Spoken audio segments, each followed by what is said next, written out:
আসুন দুজন দুদিকে। আর বাবর বাবু আপনি যেখানে আছেন ওইখানে থাকবেন।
আচ্ছা, এরপরেই কিন্তু আমি বাড়ির উদ্দেশ্যে আবার বেরিয়ে পড়েছিলাম, তার কারণ অনেকটা ওদিকে অন্ধকার হয়ে যাচ্ছে আর ওদিকে তখনও সন্ধ্যা আরতি শেষ হয়নি, চলছে।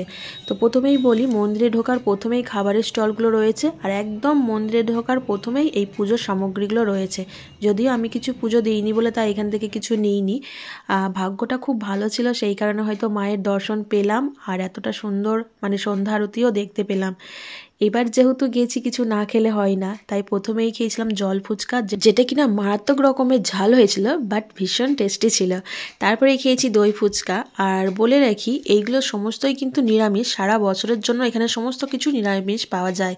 আর যেটা আমি কোনোদিনও মেলায় গিয়ে খাইনি, সেটা আজকে প্রথমে এখানে খাচ্ছি, সেটা হচ্ছে এই পাটিসাপটা আর হচ্ছে ভাপা পিঠে।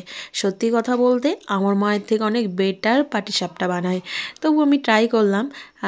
এখান থেকে একটা পাটিসাপটা নিয়েছিলাম আর ভাপা পিঠেটা নিয়েছিলাম। ভাপা পিঠেটা তবু ঠিক ছিল। তো সে যাই হোক, বেরিয়ে আসার সময় এইখান থেকে আমি একটু পুকুরের পাশ দিয়ে মন্দিরটার ভিউটা নিয়ে নিয়েছিলাম। আর তারপর তো চলে এসেছিলাম বাড়িতে। সত্যি কথা বলতে ওখানে আমি ঘুরতে যাইনি, কোনো রকম কোনো প্ল্যান করে যাইনি। দেখতে পেলে নর্মাল একটা চুড়িদার পরে জাস্ট চলে গেছি।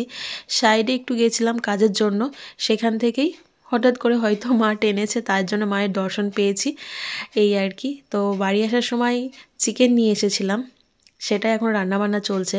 আর ওদিকে বাবা তো সবজি বাজার করে নিয়ে এসেছে, সেগুলোই এখন মা গোছাচ্ছে বসে বসে। তো এদিকে চিকেনটা হোক, আমি ততক্ষণ কিছু একটু কথা বলি তোমাদের সঙ্গে আমার বিষয়ে।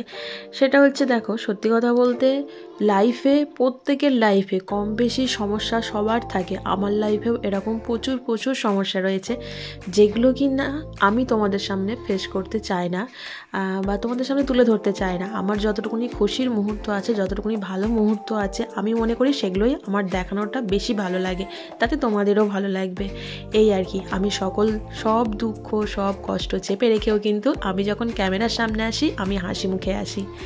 তো যাই হোক, দেখো কথা বলতে বলতে এখন অনেকটা হয়ে গেছে। আর এইখানে ভাই আর মা দুজনাই হাতাপিতি বসে পড়েছে, কারণ কি অনেকটা সবজি বাজার আছে, যেমন কাঁচা লঙ্কার ওই ডান্ডিগুলোকে ছাড়িয়ে রাখতে হবে, ওটা ভাই করছে। মা শাকগুলোকে কেটে রাখছে, ওখানে অনেক রকম শাক ছিল, বেতো শাক ছিল, মূলো শাক ছিল, কত বড় ফুলকপি, বাপরে বাপ। এই যে মা এখানে শাক কেটে রেখে দিয়েছে, ধনে পাতা, কাঁচা টমেটোর, বেগুন, আলু, পেঁয়াজ, রসুন, যা কিছু বোধহয় বাজারে আছে বাবা সবটা নিয়ে চলে এসেছে।